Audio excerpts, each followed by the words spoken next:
One of the newest ways I've gone ahead and incorporated upper dorsal shoulder mid-thoracic spine mobility is by using a dowel attached to a band.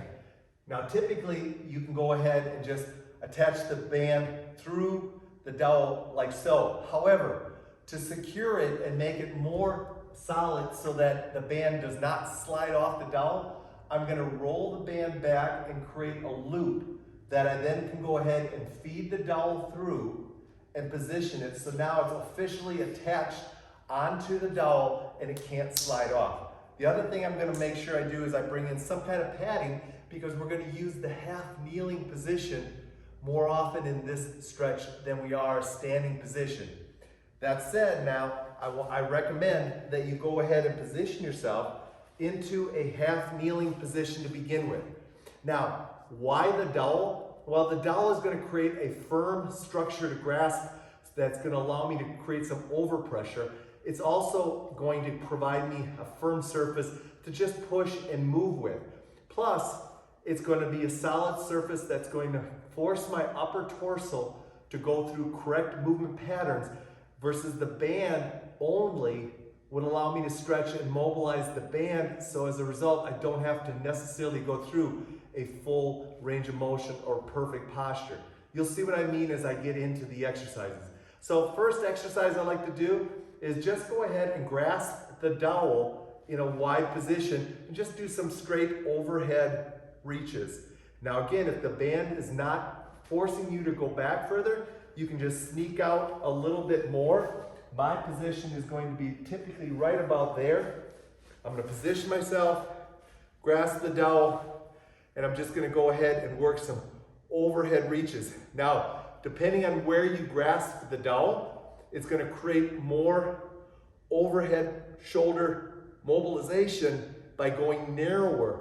Feel free to go ahead and reach over and bring it down onto the other side.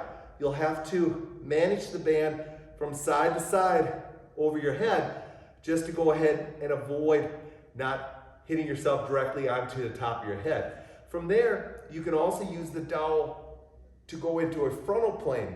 Now, what's cool about this is the dowel is going to allow me to pull down and work on some great overpressure in the frontal plane.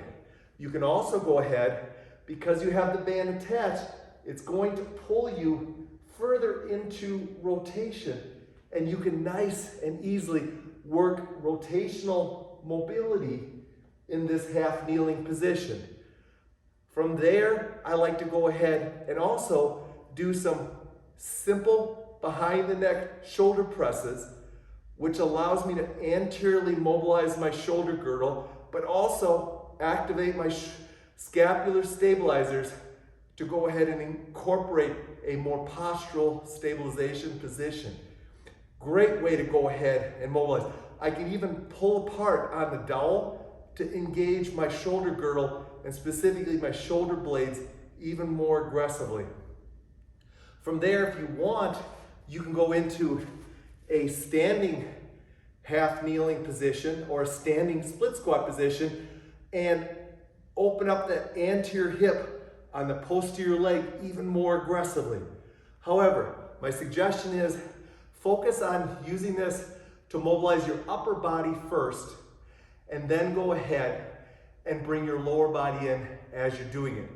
Again, key is make sure you're keeping a neutral spine in your low back.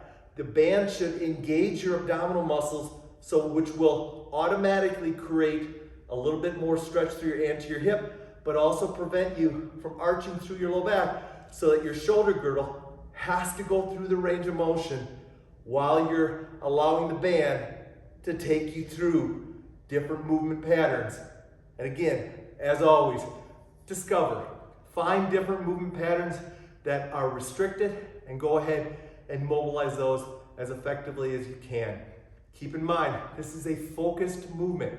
So this is going to be one of those movements that you just focus on, but as you can see, it's not just a shoulder girdle stretch, it's also going to go ahead and go after your lower body as well.